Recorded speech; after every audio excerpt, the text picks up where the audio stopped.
The great chamber fell silent as the human ambassador walked in. Elena Vasquez was a small woman with gray hair and calm eyes. She wore a simple black suit. Nothing about her looked special or dangerous. The aliens watching her thought she looked weak. The Galactic Council chamber was the largest room Elena had ever seen. It floated in space at the center of the galaxy, on a station called Nexus Prime. Thousands of seats rose up in circles around a central platform. Each seat held a representative from one of the 47 elder species. These were races that had traveled the stars for millions of years. They had seen empires rise and fall. They had watched younger species crawl out of their home worlds and try to join the galactic community. Most of those younger species were gone now. The council made sure of that. Elena walked to the central platform and stood there alone. She could feel thousands of eyes on her. Some of those eyes were cold and black. Some glowed with inner light. Some belonged to creatures that looked like nightmares. She kept her face calm and waited. High Arbiter Velkreth rose from his seat. He was a Keth, one of the oldest and most powerful species in the galaxy. His body was covered in dark scales. His eyes burned like red fire. When he spoke, his voice echoed through the chamber like thunder. "Humanity," he said, "you stand before this council to answer for your crimes." Elena said nothing. She simply watched him. "In 200 years, your species has spread across 300 star systems. You have taken worlds that were not yours to take. You have built weapons that threaten the peace of the galaxy. You have refused to follow the laws that govern all species." The other council members made sounds of agreement. Some hissed. Some growled. Some clicked their claws against their seats. Velkreth continued. "The council has decided. Humanity must give up 60% of its colonies. Humanity must destroy its military fleet. Humanity must accept protection status under the dominion of Keth. You will be watched. You will be controlled. You will learn your place." He paused and smiled. His teeth were like knives. "If you refuse, the Keth Armada will come to your home world. 12,000 warships are ready to launch. Your species will be corrected." The chamber went quiet. Everyone waited to see what the human would do. They expected her to beg. They expected her to cry. They expected her to bargain for better terms. That was what young species always did when faced with extinction. Elena Vasquez did none of these things. She looked at Velkreth for a long moment. Then she looked around the chamber at all the ancient faces watching her. She took a slow breath. "Thank you," she said. Her voice was soft but clear. "Thank you for making your intentions clear." Velkreth blinked. This was not the response he expected. "Humanity does not negotiate under threat," Elena continued. "You have told us what you plan to do. You have shown us what kind of galaxy this is. We understand now." She straightened her jacket as if she was getting ready to leave. "We will respond in kind." Then she turned and walked toward the exit. Her footsteps echoed in the silent chamber. No one moved. No one spoke. They were too shocked. Velkreth found his voice. "You dare to walk away? You dare to threaten us?" Elena stopped at the door. She looked back over her shoulder. "I have not threatened anyone, High Arbiter. I have simply told you the truth. Humanity will respond to your actions. Whatever happens next is your responsibility." She walked out. The door closed behind her. For a moment, the chamber remained silent. Then laughter began. It started with the Keth delegation and spread through the room. The sound was ugly and cruel. "Foolish creatures," Velkreth said. "They think they can fight us. They think their tiny fleet can stop the Armada." An advisor leaned close to him. "Should we delay the attack, High Arbiter? Perhaps they have some hidden weapon." Velkruth made a dismissive sound. We have watched humanity for 2 centuries. We know everything about them. They have 400 warships. They have no allies. They have nothing that can stop us. He sat back in his seat. Send the Armada. Burn their world. Make an example of them. The advisor bowed and sent the order. Far across the galaxy, 12,000 Keth warships powered up their engines. Their crews prepared for battle. Their commanders reviewed their orders. The target was a small blue planet called Earth, home to 8 billion humans who had no idea what was coming. Or so the Keth believed. Elena Vasquez sat in her shuttle as it carried her away from Nexus Prime. She watched the station grow smaller through the window. Her assistant, a young man named David Chun, sat across from her. His face was pale. "Ambassador," he said, "what do we do now? We cannot fight 12,000 ships." Elena smiled. It was a strange smile, full of secrets. "David, do you know why humanity has been so careful for the last 200 years? Why we always acted weak? Why we never showed our true strength?" David shook his head. "Because we knew this day would come. We knew the elder species would try to destroy us eventually. They always do. They have killed 7 younger species in the last 1,000,000 years. We found the records. We learned from their mistakes." She pulled out a small device and pressed a button on it. "What is that?" David asked. "This is a signal," Elena said. "It is going to every human colony, every station, every ship. It contains 2 words." David leaned forward. "What words?" Elena's smile faded. Her eyes became hard as stone. "Prometheus Protocol." Across human space, the signal arrived. On Earth, alarms began to ring in secret military bases.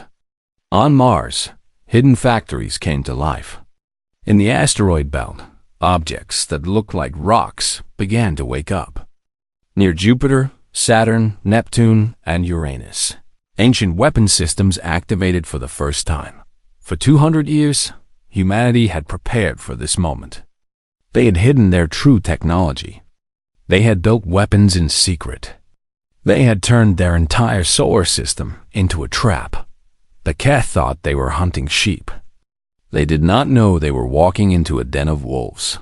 Admiral Yuki Tanaka stood on the bridge of the U.S. Defiance and watched her displays light up with activity. All across the system, human forces were moving into position. "Admiral," her officer said, "the Prometheus Protocol is active. All systems are online." Tanaka nodded.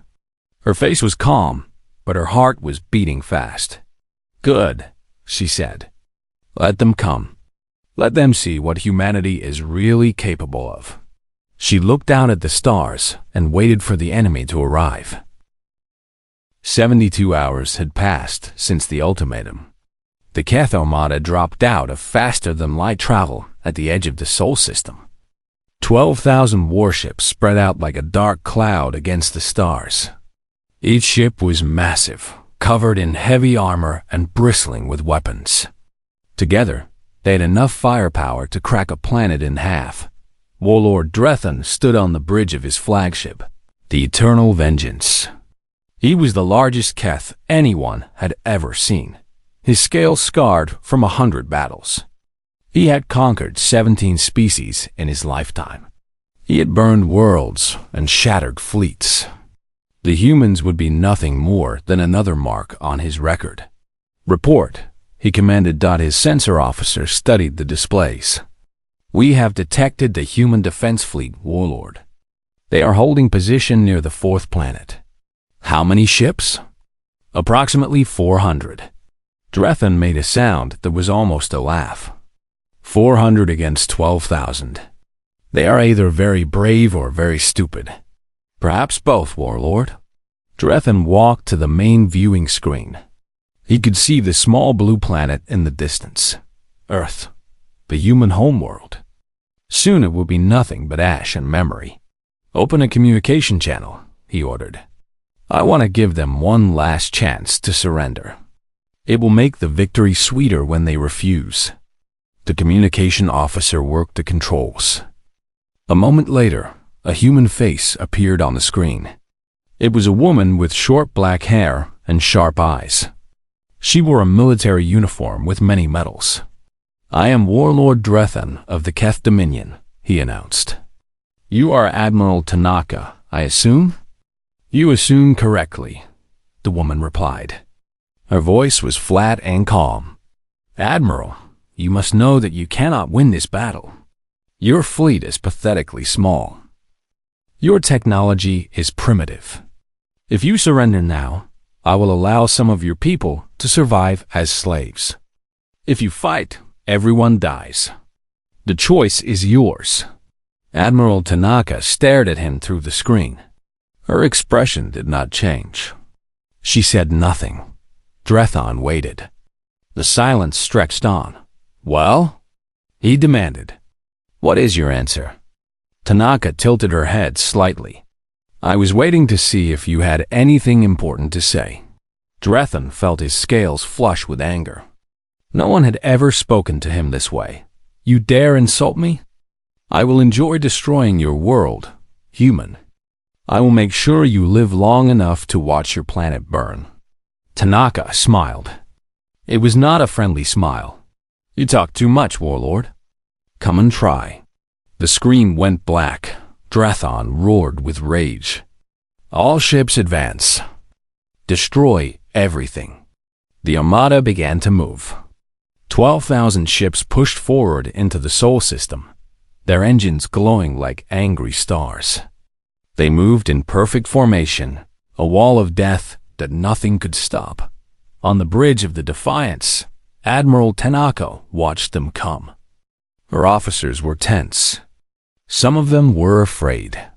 400 ships against 12,000. The numbers were impossible.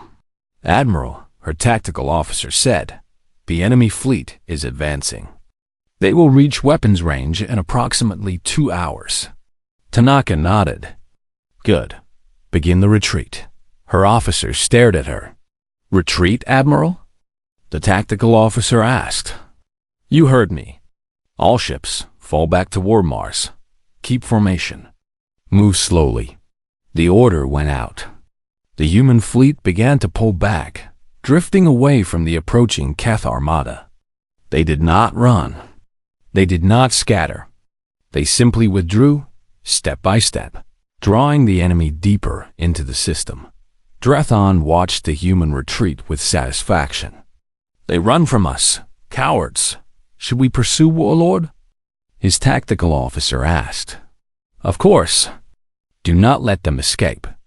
Chase them to their precious Earth if you must." The Keth fleet increased speed. They pushed deeper into the Sol system, past the outer planets, past the asteroid belt, chasing the retreating human ships.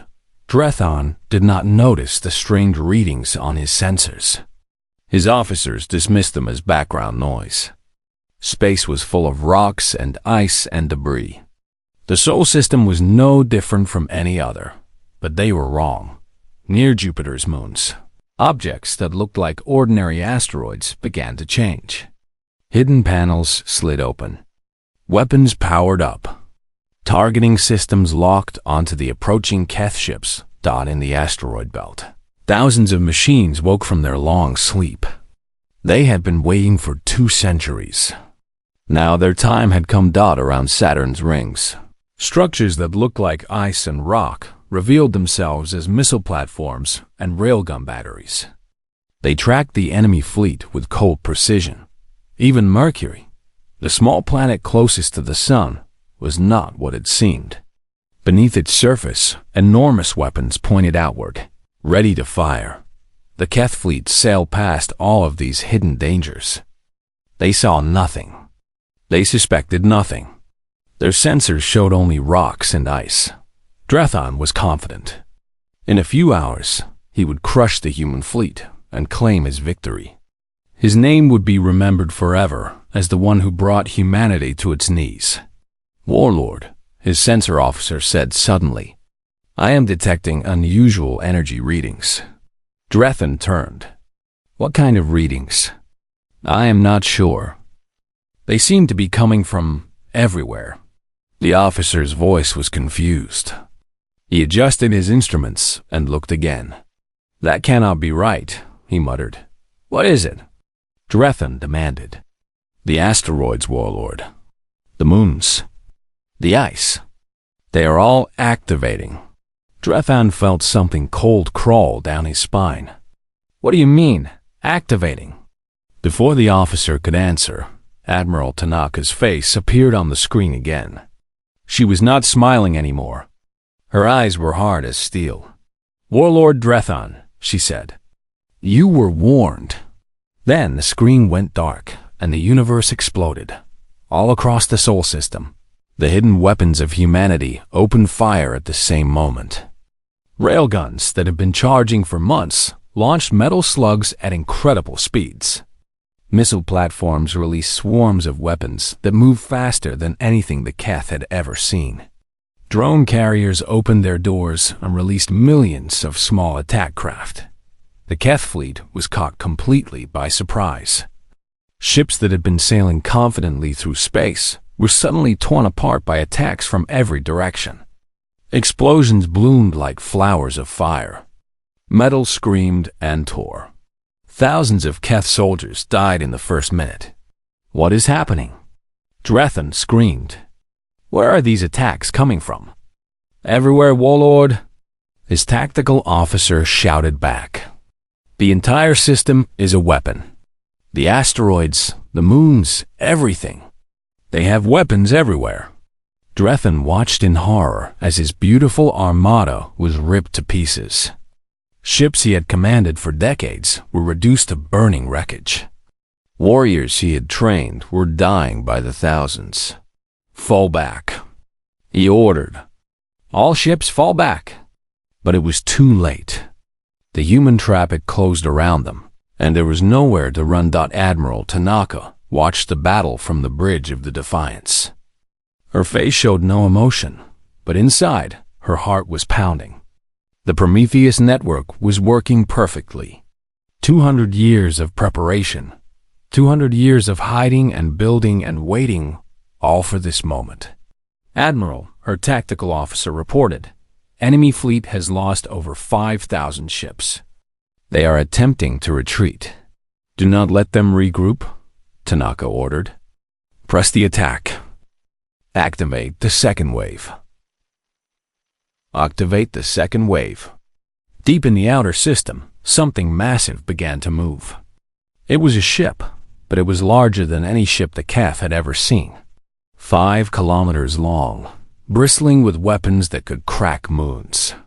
The U.S. Prometheus, humanity's greatest secret, was joining the battle. The war for the galaxy had begun, and humanity was winning. The space around Neptune had become a graveyard. Thousands of Keth ships drifted without power, their hulls torn open to the cold vacuum. Some were still burning, their fuel feeding flames that would take hours to die. Others had been cut cleanly in half by rail, gun slugs that moved faster than light. Warlord Drethan had managed to gather the survivors of his once mighty armada. 3,200 ships remained from the original 12,000. They had retreated to the edge of the system, trying to escape the endless attacks from the human weapons platforms, but there was no escape. The humans had built their trap too well. Damage report, Drethan demanded. His voice was hoarse from shouting orders. His tactical officer looked broken. His scales had turned gray with shock. 8,000 ships destroyed or disabled, Warlord. 60% of our fleet is gone. We have lost communication with most of our surviving vessels. How is this possible? Drethan whispered. They were supposed to be primitive. They were supposed to be weak. No one had an answer for him. The battle had lasted 3 hours, and it had been a massacre. The human weapons were everywhere. Every rock could be a bomb. Every piece of ice could be a missile platform. Every shadow could hide a drone carrier. The Keth had tried to fight back, but they were shooting at targets they could not see. Enemies they could not find. The human fleet. Those 400 ships that Drethon had dismissed as nothing had not even joined the battle. They had simply watched from a safe distance while the Prometheus network did the work. Admiral Tanaka had not needed to risk a single human life. "Warlord," the sensor officer said, his voice trembling. "I am detecting a large object approaching from behind us." Drethon turned to the display. Something was coming. Something big. Very big. "Identify it," he ordered. "I cannot, Warlord. It does not match any ship design in our records. It is..." "Warlord, it is 5 kilometers long." Drethon felt his blood run cold. 5 kilometers. The largest Keth warship was only 2 kilometers long. What had the humans built? The UHS Prometheus dropped out of faster-than-light travel directly behind the Keth formation. It was enormous, a mountain of metal and weapons that blotted out the stars. Its hull was covered with gun batteries and missile tubes. Its engines glowed with blue fire. It moved with a grace that seemed impossible for something so massive. Drethon stared at it. This ship should not exist. Human technology was not capable of building something like this. Their intelligence reports had said nothing about this. Their intelligence reports had been wrong about everything. "Warlord," his communication officer said, "the human ship is hailing us. Put it through." Admiral Tanaka's face appeared on the screen again. Behind her, Drethon could see a bridge filled with human officers. They were calm, professional. None of them looked afraid. "Warlord Drethon," Tanaka said, "your fleet has been defeated. You have lost 8,000 ships in 3 hours. Your weapons cannot touch our defenses. Your sensors cannot see our platforms. This battle is over." Drethon's claws dug into the armrests of his command chair. "We still have 3,000 ships. We can still fight." "You can die," Tanaka corrected. "That is all you can do now. I am offering you a chance to surrender. Take your remaining ships and leave this system. Return to your masters and tell them what happened here. Tell them what humanity is truly capable of. And if I refuse?" Tanaka's expression did not change. "Then the Prometheus will open fire, and none of your ships will survive. You have 1 minute to decide." The screen went dark. Drethon sat in silence. His officers waited for his orders. The bridge was quiet, except for the hum of machines and the distant sounds of damage alarms. 1 minute. In all his years of war, Drethon had never surrendered. He had never run from a battle. His honor would not allow it. The Keth did not surrender. The Keth did not show weakness, but the Keth had also never faced an enemy like this. He looked at the remains of his fleet on the display. 3,000 ships. Millions of Keth soldiers who were still alive. If he ordered them to fight, they would die. All of them. They would die, and the humans would not lose a single ship. "Warlord," his tactical officer said quietly, "what are your orders?" Drethon closed his eyes. He thought about his home world. He thought about his family. He thought about all the Keth who depended on him to make the right choice. Then he opened his eyes and gave the order he never thought he would give. "Signal the human ship. Tell them we surrender." A wave of shock passed through the bridge. Some officers looked relieved. Others looked ashamed. But no one argued. They had all seen what the humans could do. On the Prometheus, Admiral Tanaka received the surrender signal. She allowed herself a small smile. "Stand down weapons," she ordered. "Signal all platforms to cease fire. The battle is over." Her tactical officer looked at his displays. "Final count, Admiral. Enemy losses. 8,700 ships destroyed, 400 disabled. Our losses. 12 ships damaged, 0 destroyed." Total battle time, 4 hours and 12 minutes. Tanaka nodded. The numbers were almost too good to believe. But the Prometheus network had worked exactly as designed. 200 years of preparation had paid off.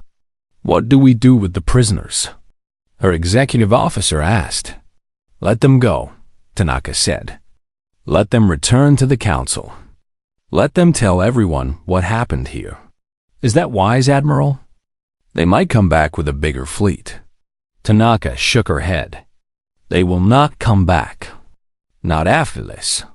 And even if they do, we will be ready. She looked out at the stars.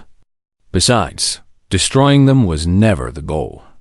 We need them alive. We need witnesses. Witnesses for what? For what comes next. Across the galaxy, news of the battle spread faster than any ship could travel. Communication networks carried the story from system to system. The mighty Keth Armada, 12,000 warships, had attacked the human home world. And they had been destroyed. The Galactic Council was in chaos. Emergency meetings were called. Representatives screamed at each other. Some demanded immediate retaliation. Others argued for peace. No one knew what to do. For 10,000 years, the elder species had controlled the galaxy. They had crushed every younger race that threatened their power. They had hidden their crimes behind lies and secrets. They had believed they were untouchable. Now, for the first time, they were afraid. On Nexus Prime, High Arbiter Velcroth received the news in his private chambers. He watched the footage of the battle in disbelief. He saw his beautiful armada torn apart by weapons that should not exist. He saw the Prometheus, that impossible ship, hanging in space like a god of war. His hands were shaking when the footage ended. How? He whispered. How did they hide this from us? His advisor had no answer. Velcroth thought about what would happen when the council learned the full truth. He thought about the questions they would ask. He thought about the blame they would assign. And he thought about the human ambassador, Elena Vasquez, walking out of the council chamber with those simple words, "Humanity will respond in kind." She had not been bluffing. She had not been desperate. She had been telling the truth. The humans had been waiting for this. They had wanted the Keth to attack. They had wanted to show the galaxy what they could do. And now, Velcroth realized with growing horror, they would be coming for answers. He called for an emergency session of the council. Whatever was about to happen, he needed to be ready for it. But deep down, he knew that no one was ready for what humanity was about to do. The Galactic Council chamber was full for the first time in centuries. Every seat was taken. Every species had sent their highest representatives. The noise was deafening as thousands of aliens argued, accused, and shouted at each other. Then the doors opened, and Ambassador Elena Vasquez walked in.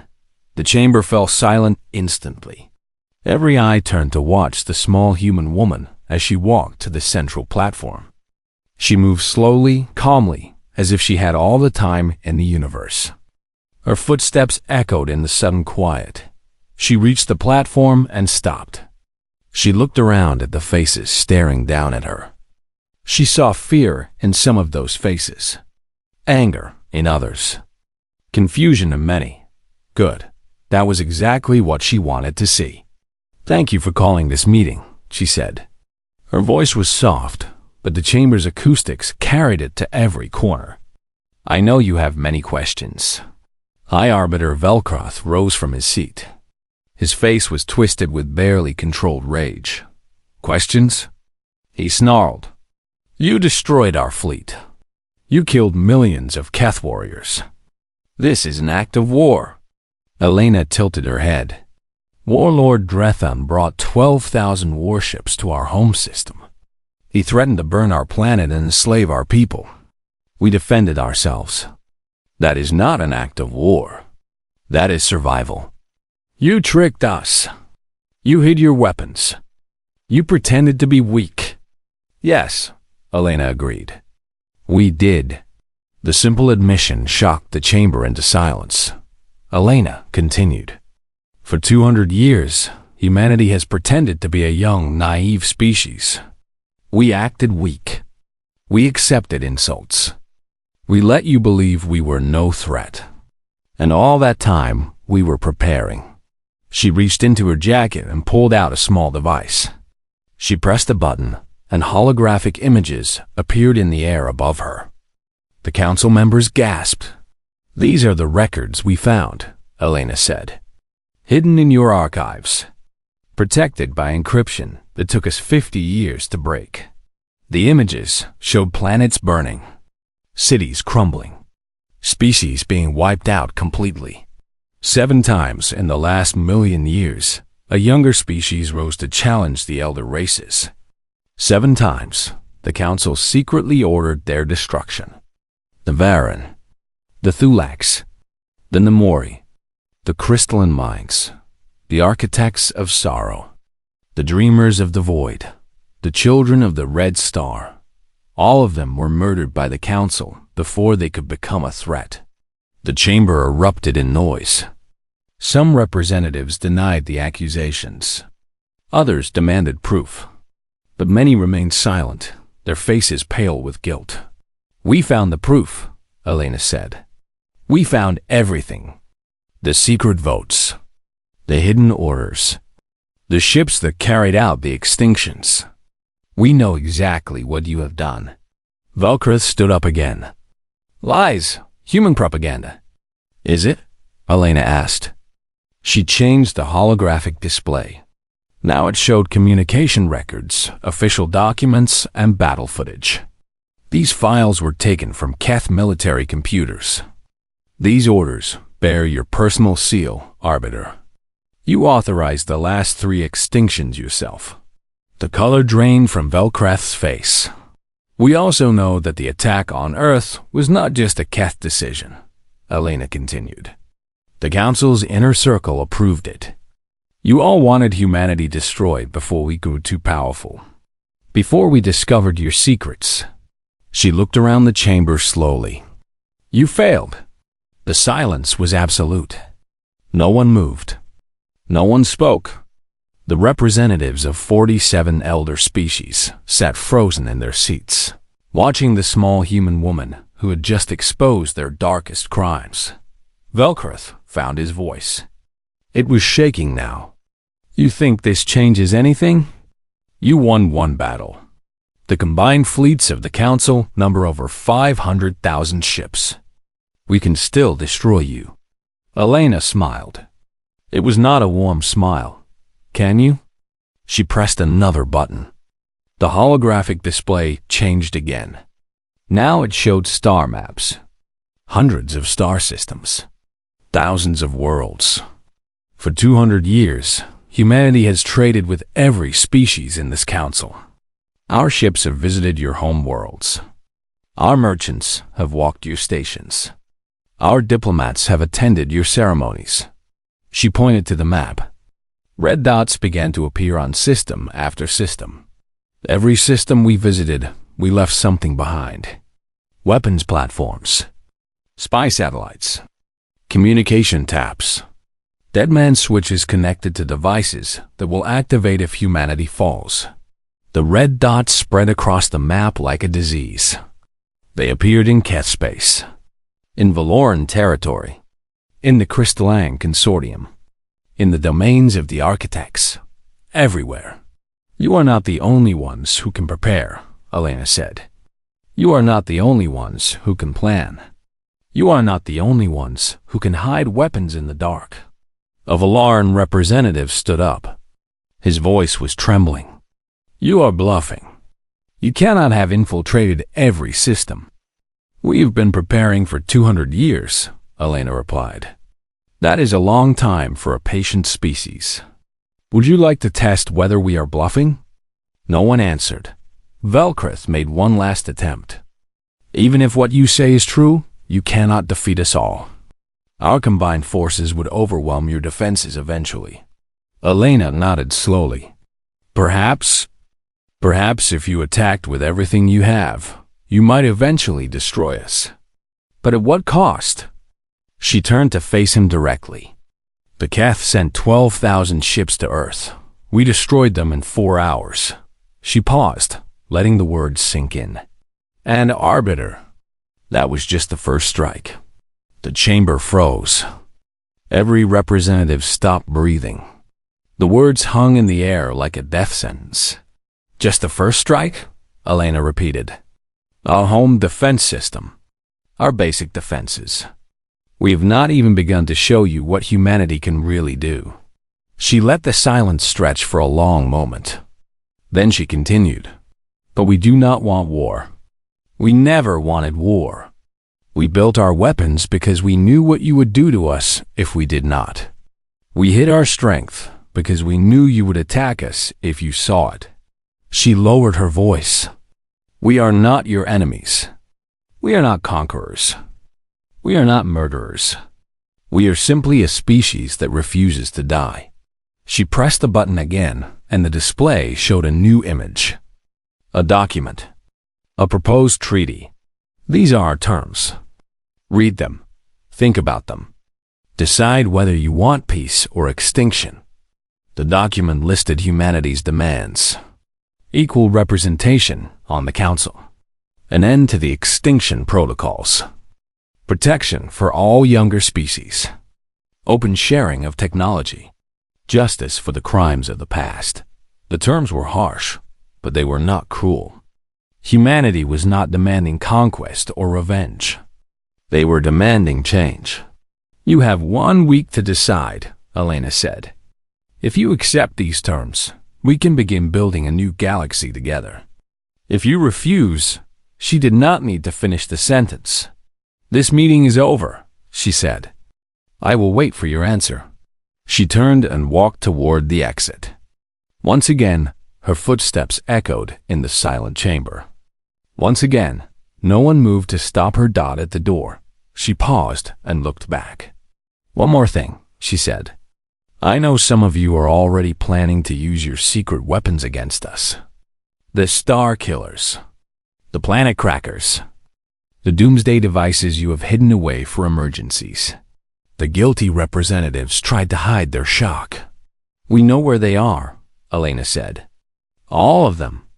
If any of those weapons are activated, our response will be immediate and overwhelming. Do not test us. Then she walked out, and the door closed behind her. For a long time, no one in the chamber spoke. The representatives of the elder species sat in their seats and thought about everything they had heard. They thought about the battle footage. They thought about the weapons hidden in their own systems. They thought about those 4 simple words. That was just the first strike. For the first time in 10,000 years, the rulers of the galaxy felt true fear. And somewhere deep in human space, Admiral Tanaka watched the Council's reaction through hidden cameras and smiled. The next move belonged to the Council. But whatever they decided, humanity was ready. The week that followed the Council meeting was the most dangerous in galactic history. Behind closed doors, the elder species argued about what to do. Some wanted to accept humanity's terms. Others wanted to fight. A few wanted to use their forbidden weapons to destroy Earth before the humans could react. These last ones called themselves the Preservers. They were representatives from 12 of the oldest and most powerful species. They believed the galaxy belonged to them by right of age and power. They refused to share it with anyone, especially not with a species as dangerous as humanity in secret. They sent a message to a hidden station at the edge of known space. This station held the most terrible weapon ever created, a device that could make a star explode. It had been used twice before to burn entire systems and leave no survivors. The Preservers ordered it aimed at Sol, the human sun. They thought their communication was secure. They were wrong. Humanity had been listening to Council communications for a century. Every secret message, every hidden order, every whispered plot had been recorded and analyzed. When the Preservers sent their order, Human intelligence intercepted it within minutes. Admiral Tanaka received the report on the bridge of the Prometheus. Her face remained calm as she read it, but her officers saw the fire in her eyes. "So they choose extinction," she said quietly. "For themselves? What are your orders, Admiral?" Her executive officer asked. "Execute Operation Mirror. All ships." The order went out across human space. Ships that had been waiting in hidden locations powered up their engines. 12 massive vessels, sister ships to the Prometheus, emerged from their hiding places and jumped to faster-than-light speed. 12 hours later, they arrived in the home system of every preserver species. A human supercarrier appeared without warning. They did not attack. They did not threaten. They simply appeared in orbit and waited. Their weapons pointed at the planets below. The message was clear. If the Star Killer fires, these ships fire too. Mutually assured destruction. The preservers panicked. They tried to contact their weapon station, but their communications were jammed. They tried to mobilize their fleets, but found them surrounded by human drones that had appeared from nowhere. They tried to flee, but there was nowhere to go. The leader of the preservers, an ancient being called the Prime Authority, opened a channel to the nearest human ship. "This is madness," he screamed. "If you destroy our worlds, your species dies too." The human captain responded with perfect calm. "Yes, we know. We are prepared for that. You would kill yourselves just to stop us? We would die on our feet rather than live on our knees. That is what you never understood about humanity. We do not surrender. We do not submit. We would rather end everything than let you win." The Prime Authority stared at the screen. He had lived for 300,000 years. He had seen species rise and fall. He had watched civilizations crumble to dust. But he had never seen anything like this. These humans were insane. They would actually do it. They would burn the galaxy rather than accept slavery. "What do you want?" he asked finally. "Surrender the Star Killer. Disband the preservers. Accept the peace terms.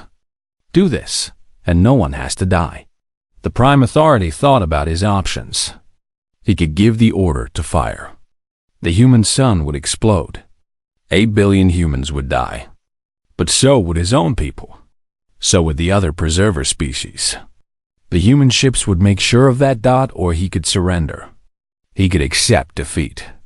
He could watch the order he had spent millennia building crumble into dust. In the end, it was not a difficult choice. "We accept your terms," he said. "The Star Killer will be surrendered. The preservers will disband." The captain nodded. A wise decision. Within hours, human ships arrived at the Star Killer station. They took control of the weapon without firing a shot. The device was dismantled and destroyed.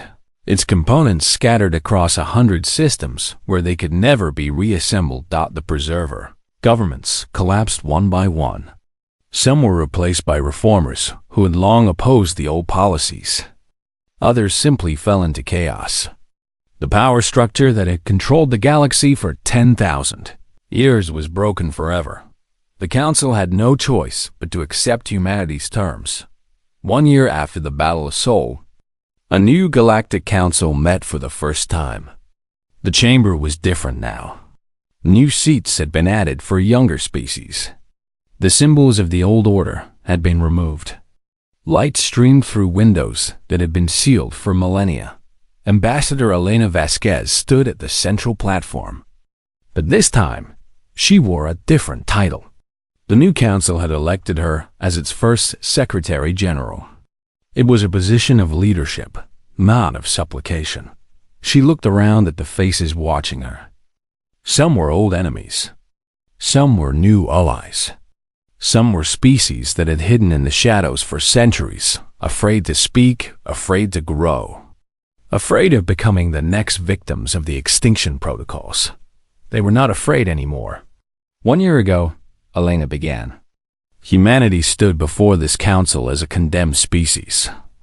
We were told to surrender our colonies, destroy our ships, and accept slavery. We were told that resistance would mean extinction. She paused, letting the memory settle over the chamber.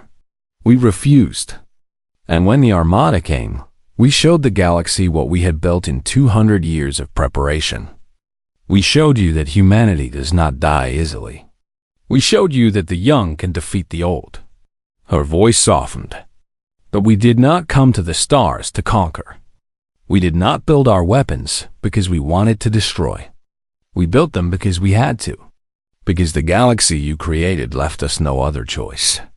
She gestured to the seats around her. Look at this chamber now. For the first time, younger species have a voice. For the first time, the secrets of the past have been exposed. For the first time, we can build something better together. A Namori representative rose from his seat. The Namori were one of the species that humanity's records had saved from complete obscurity. A small population had survived in hiding, and now they were finally free. Humanity gave us our lives back, the Namori said. We will never forget that. Other representatives spoke. Species that had been conquered, oppressed, or threatened shared their stories. They talked about their hopes for the future. They talked about the changes they wanted to see. Elena listened to all of them. When the last speaker finished, she rose again. The question was never what humanity is capable of destroying, she said. It is what we are capable of creating. She looked at the stars visible through the windows. For 200 years, we prepared for war. We built weapons. We made plans. We expected to fight alone against the entire galaxy. But today, we are not alone. Today, we have allies. We have partners. We have friends. She turned back to the council. I do not know what the future holds. I do not know if this peace will last. But I know this. For the first time in 10,000 years, the younger species of this galaxy can look at the stars without fear. For the first time, they can dream of growing, expanding, becoming something greater than they are. Her voice rose. That is what humanity fought for. Not conquest. Not revenge. Not power. We fought for the right to exist. We fought for the right to grow. We fought so that no species would ever have to fear the extinction protocols again. She raised her hand. Let this council stand as a promise. A promise that the old ways are dead. A promise that we will build something better together. A promise that the stars belong to everyone. The chamber erupted in applause. It was not the polite, formal applause of old council meetings. It was loud and genuine and full of hope. Elena Vasquez stood on the platform and watched the representatives of 100 species celebrate the birth of a new era. She thought about all the sacrifices that had brought them here. She thought about the soldiers who had died defending Earth. She thought about the engineers who had spent their lives building the Prometheus network. She thought about the spies who had risked everything to steal the council's secrets. They had all played their part. They had all contributed to this moment. And now, because of them, the galaxy would never be the same. On Earth, Admiral Yuki Tanaka watched the ceremony through a satellite feed. She stood on a balcony overlooking Tokyo, the city where she had been born. The sky was blue. Children were playing in a park below. Birds were singing in the trees. A normal day. A peaceful day. The kind of day that humanity had fought to protect. Her aide approached. Admiral, the ceremony is almost over. The Secretary General is asking if you want to say anything. Tanaka shook her head. No, this is her moment. She earned it. She looked up at the sky. Somewhere beyond that blue expanse, the stars were waiting. Not as threats anymore. Not as dangers. But as possibilities. What happens now? Her aide asked. Tanaka smiled. It was the first real smile she had allowed herself in years. Now, she said, we build. and across the galaxy for the first time in 10,000 years. The younger species looked to the stars with hope instead of fear. The long night was over. The dawn had finally come. Humanity had shown them the way.